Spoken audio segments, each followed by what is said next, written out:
옛날에 아주 못생긴 농부가 한 사람 있었습니다. 그 농부는 얼굴이 너무 못생겨서 그래서 연애도 못하고 결혼도 못하고 죽을 때까지 혼자 살았어요. 또한 모두들 그와 만나는 것을 꺼렸습니다. 그래서 그는 늘 외롭고 힘들게 살아왔습니다. 그러나 바로 그 옆집에 어린 소녀만큼은 그 농부에게 아주 친절했고 또 때로는 친구도 되어 주었습니다. 어린 아이가 자라 처녀가 될 때까지도 그렇게 그 소녀는 그 농부의 또는 그 할아버지의 친구가 되어 주었습니다. 원래 천성이 근면한 이 농부는 아주 열심히 일을 해서 재산을 많이 모았어요. 이제 나이가 들어 농부가 병들어 죽게 되었을 때 농부는 자기가 가진 그 많은 재산을 물려줄 자손이 없는 거예요. 그래 그 농부는 유언을 남기기를 나의 모든 재산을 내 옆집에 그 소녀에게 다 주어라 하는 유언을 남기고 세상을 떠났다고 합니다. 그가 남긴 그 많은 재산은 그 동네에서 가장 많은 것이었다라고 합니다. 소녀가 한 일이라고는 그저 그 아저씨의 말벗이 되어주고 따뜻한 이웃이 되어주었던 그것이 전부였는데 그에 대한 상급이 그렇게 크게 되어 돌아올 줄은 그녀도 모르고 동네 사람들도 모르고 그랬었다는 거죠. 그저 마음을 나누어 주는 것, 그것이 전부였었다라고 하는 거예요. 그래서 오늘 본문 24절, 25절에서 거듭 이런 말씀을 합니다. 우리 같이 한번 다시 읽어볼까요? 시작. 흩어 구제하여도 더욱 부하게 되는 일이 있나니 과도히 아껴도 가난하게 될 뿐이니라. 구제를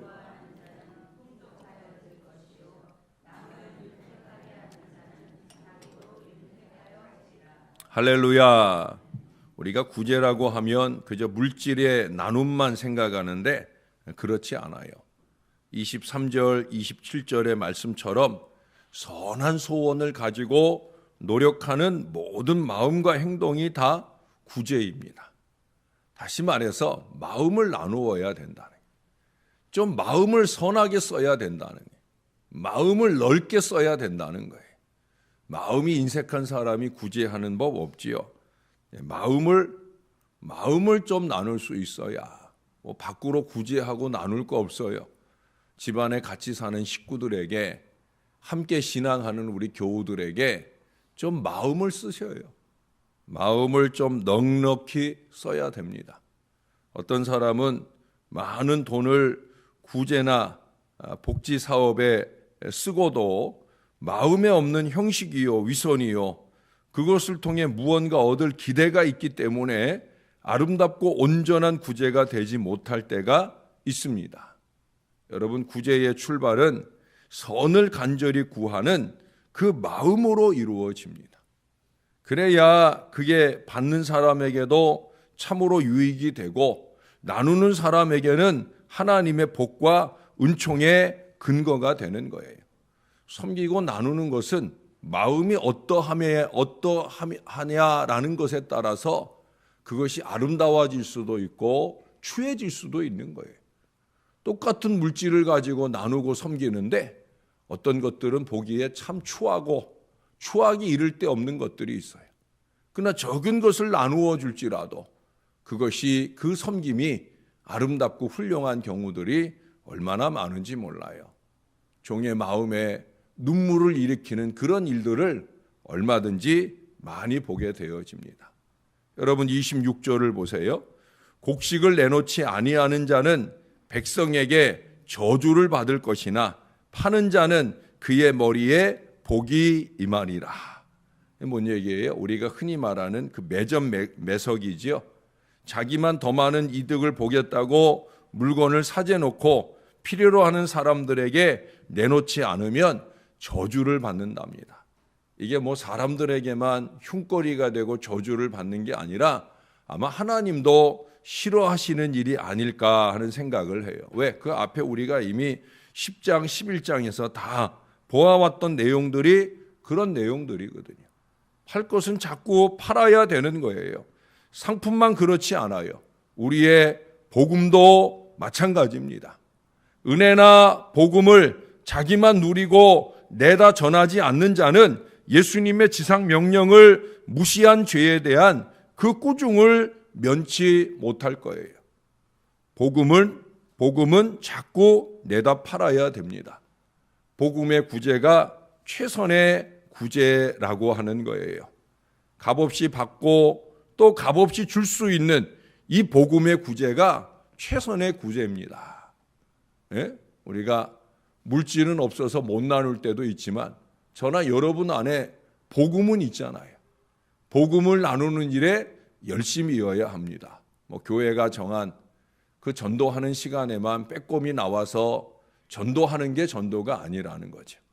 할 수만 있으면 날마다 때마다 순간마다 그 복음을 나눌 수 있는 그런 간절한 마음이 있어야 된다는 거예요.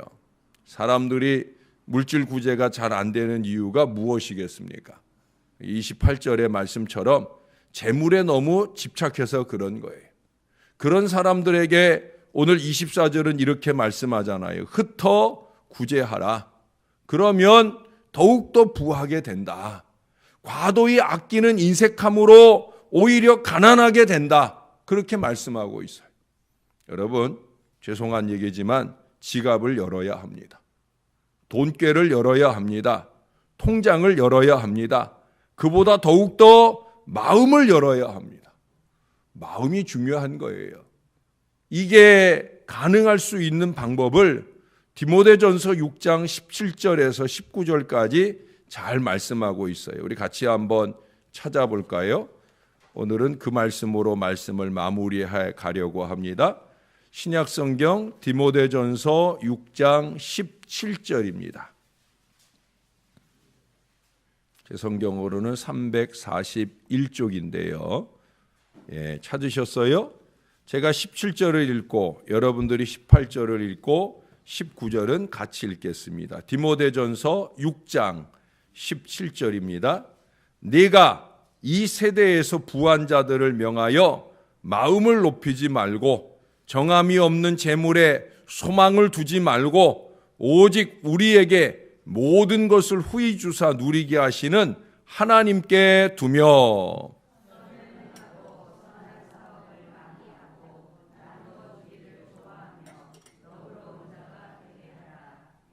이것이 장래에 자기를 위하여 좋은 터를 쌓아 참된 생명을 취하는 것이니라. 아멘. 이미 그 앞에 6장 10절에서 돈을 사랑함이 일만하게 뿌리다 라고 규정한 바울은 이 정함이 없는 재물에 소망을 두고 집착하지 말라고 오늘 말씀해요. 땀 흘림이 없는 소득에 침 흘리지 말아라 말씀하고 있어요. 예수 믿는 사람은 재산 증식을 목표로 돈을 꾸어줘도 안 된다는 거예요. 집을 사서도 안 된다라고 하는 거예요. 그게 다 재물에 소망을 두는 사람인 거죠. 내가 살 집을 샀는데 그 집이 지역의 시세의 변화에 따라 그저 집이 올라서 어쩔 수 없이 재산이 늘어나는 거야. 그거에 어찌하겠습니까? 그러나 투기적인 목적을 가지고 우리가 그렇게 필요치도 않은 집을 사놓고 그것이 오르기를 바라고 옳은 것으로 희희낙락하는 건 예수 믿는 사람의 마음이 아니라는 것. 그건 26절에 아까 26절에 얘기하는 주택에 대한 매점매석이 되는 거예요. 자꾸 그런 사람들이 집을 사고 그러니까 시세가 자꾸 오르면서 정말 집이 필요한 사람들, 하다못해 전세나 월세라도 살 사람들이 어렵게 되는 거죠. 세상을 그렇게 어렵게 만드는 일을 예수 믿는 사람들이 앞장서서 한다는 것은 그건 하나님이 원하시는 바가 아니에요.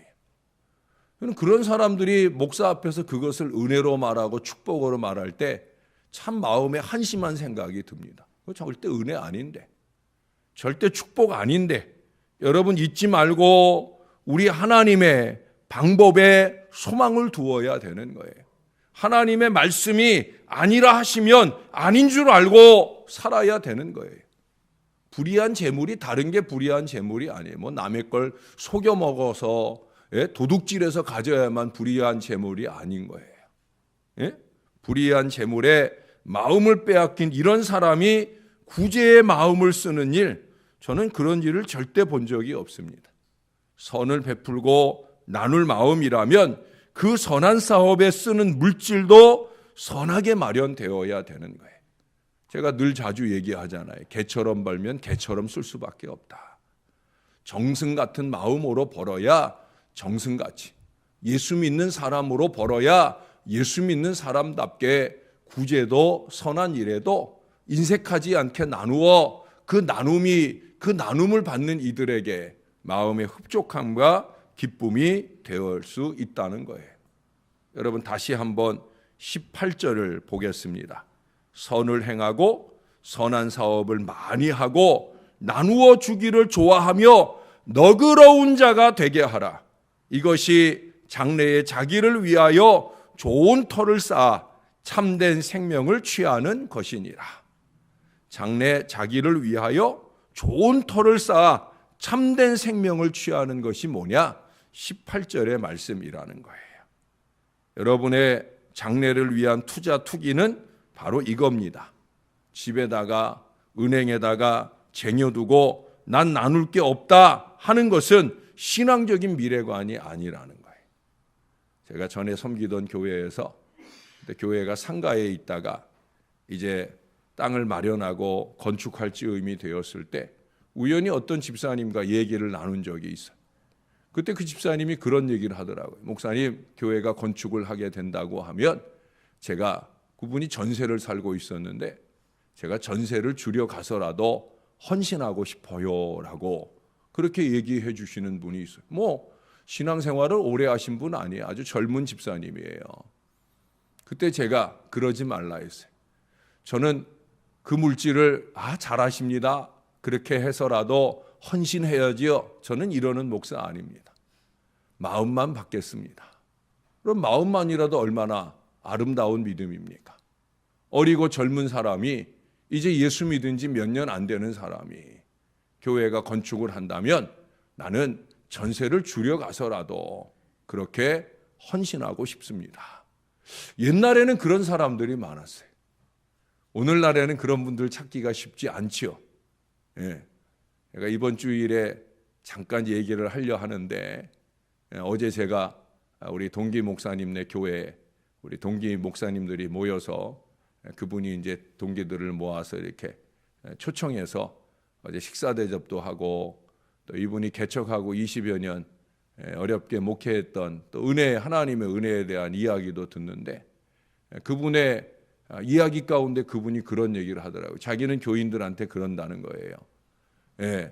이 적은 액수의 헌금은 기명해서 또 감사 예물은 이름 그 내용도 적어서 그렇게 내주면 좋겠다. 그러나 큰 예물은 무명으로 해라. 큰 예물은 이름을 써서 내면 자칫 사람에게 알리고 자랑하려는 것이 되니까 그냥 하나님만 알고 또 그저 목사만 알고 그럴 수 있게 큰 예물은 무명으로 해라. 이런 얘기를 했다는 거예요. 근데 얼마 지나지 않아서 그 교회가 아주 중요하게 물질을 크게 써야 될 일이 있는데 근데 무명 예물들이 막 들어오더라는 거예요. 그래서 그 교회의 어려운 일들을 잘 해결했다 하는 얘기로 어째 우리 목사님들이 다 은혜를 받았습니다. 무명으로 하는 큰 물질이 교회 안에 넘치는 교회가 될 때 그 교회가 아름다워지는 거죠. 적은 물질이 많이 모이는 그것도 또 아름다운 걸 거예요. 중요한 건 뭐냐? 저는 마음이라고 생각이 됩니다. 그래서 오늘 그런 마음은 어떤 마음이어야 되느냐? 예수 믿는 저와 여러분들은 이제 읽어드리는 이런 마음으로 살았으면 좋겠다라는 생각을 해봅니다. 그대에게 나는 새벽 공기이고 싶습니다. 어둠이 물러가는 신새벽에 그대의 창을 말없이 두드리는 싱그런 새벽 공기이고 싶습니다. 그대에게 나는 홀로 있는 밤별이고 싶습니다. 그대 홀로 깨어있는 밤, 그대 창에 나직이 기대어 위로의 눈빛을 나누는 밤별이고 싶습니다. 그대에게 나는 뿌리를 깊이 내린 나무이고 싶습니다. 언제나 심지가 굳어 요동치 않는 든든함으로 당신이 기댈 수 있는 뿌리를 깊이 내린 나무이고 싶습니다. 그대에게 나는 솜잎이고 싶습니다. 차가워지는 겨울밤 당신의 온 몸을 따뜻함으로 감싸주는 커다란 솜잎이고 싶습니다. 무궁무진하게 이 고백이 가능할 수 있겠죠. 날씨가 더워지는 요즘 같으면 그대에게 나는 작은 선풍기라도 되고 싶습니다. 땀에 젖어 힘겨운 그대의 얼굴에 시원함을 안겨주는 그런 작은 선풍기이고 싶습니다. 라고까지라도 얼마든지 넓혀갈 수 있을 거예요. 눈을 들어서 주변을 좀 살펴보셔요. 크고 작은 어려움이나 외로움으로 답답해하는 이들이 있을 거예요. 여러분, 마음을 나누는 것이 우선이라고 하면 그 마음을 나눌 수 있는 마음으로 우리는 물질도 나누고 땀도 나누고 수고도 나눌 수 있을 거예요. 그렇게 세상이 아름다워져야 되지요. 세상보다 먼저 교회가 아름다워져야 되겠죠. 구제는 마음입니다. 선한 마음입니다. 모두를 향해 이런 넉넉한 마음의 나눔에 우리들이 쓰임 받을 수 있을 때 그때 교회는 행복해지는 것이고요. 그 행복한 교회의 기운이 세상으로 나아갈 때 세상을 또한 아름답게 만들어가게 될 줄로 믿습니다. 그게 교회여야 하고 그게 신앙하는 저와 여러분이어야 할 것입니다. 다시 한번 마음의 넉넉함을 다짐하면서 우리가 함께 사랑을 나누고 선함을 나누는 아름다운 신앙 공동체가 될 수 있기를 우리의 구주 예수님의 이름으로 간절히 축원합니다. 기도하겠습니다. 참 좋으신 아버지 하나님, 오늘도 말씀을 통해 우리에게 꾸짖음도 주시고 깨달음도 주시니 감사합니다. 하나님께 받는 축복이 무엇인지를 우리에게 바로 분별할 지혜를 주시고 할 수만 있으면 하나님이 주신 물질과 은혜가 하나님을 섬기거나 세상과 나누는 데까지 나가는 이 거룩한 축복의 인생들이 될 수 있도록 은혜를 베풀어 주옵소서. 무엇보다 예수 믿는 주의 백성들의 마음을 좀 넓혀 주시옵소서. 마음을 좀 넓혀 주시옵소서. 너무나 인색합니다. 너무나 추접합니다. 너무나 좁기 이를 데 없습니다. 아버지 하나님, 마음을 넓힐 줄 알아야 그 넓혀진 마음으로 선도 행하고 사랑도 나누지 않겠습니까? 하나님 도와주세요. 이 교회 안에 신앙하는 모든 백성들 위로부터 어린 아이에 이르기까지 따뜻한 마음을 넓히게 하여 주옵소서. 지난 주일에 종은 4살 어린 소녀의 따뜻한 포옹을 받았습니다. 비록 엄마의 아빠의 목사님 한번 안아드려 라고 하는 말로 해서 이 아이가 안아준 것이지만 그 아이가 안아준 그 품이 세상의 어떤 품보다 넓은 품임을 느낄 수 있었습니다. 그 하루의 모든 피로가 씻겨주는 따뜻한 포옹이었습니다. 하나님, 우리 교회가 이런 사랑들을 넉넉히 나누는 믿음의 지혜가 있기를 소원합니다. 도와주시옵소서. 저에게나 이 사랑하는 모든 자녀들에게 그 마음을 주셔서 선한 마음으로 베풀고 나누는 넉넉한 사랑의 공동체 되게 하여 주옵소서. 열심히 전도한다 하면 뭐 하겠습니까? 사람들에게 예수 믿으라 하면 뭐 하겠습니까? 교회로 사람들을 끌어들이고 등록시키면 뭐 하겠습니까? 열심히 그들에게 상처를 주고 밀어내는 일들이라면 교회가 무엇을 한들 무슨 의미가 있겠습니까? 하나님 아버지, 마음을 나눌 줄 알게 도와 주옵소서. 사랑의 마음을, 그 마음을 넓혀서 내 안에 있는 적은 물질이라도 물질을 따뜻하게 나눌 줄 아는 그 귀한 교회가 되게 하여 주옵소서. 세상이 어려움에 신음하고 있습니다. 선교지에서 답답함으로 목 놓아 우는 선교사님들의 눈물이 있습니다. 꼭 기억하게 도와주시고 교회가 교회다움을 찾아가게 하옵소서. 세상을 섬기고 나누는 건강한 교회의 모습을 이루게 하시되 무엇보다 복음을 나누는 일에 적극적인 재단이 될 수 있도록 은혜를 베풀어 주옵소서. 이 기도하는 새벽교인들의 마음속에 특별히 그 마음 주셔서 뜨거운 그 마음으로 사랑도 전도도 하여 이 교회의 부흥의 기틀을 마련하는 신실한 교우들이 될 수 있도록 은혜를 베풀어 주옵소서. 오늘 하루도 살기 좋은 세상 만들기 위해 아름답게 쓰임받는 한 사람 한 사람 다 되게 은혜를 더하여 주옵소서. 감사합니다. 예수님 이름으로 기도합니다. 아멘.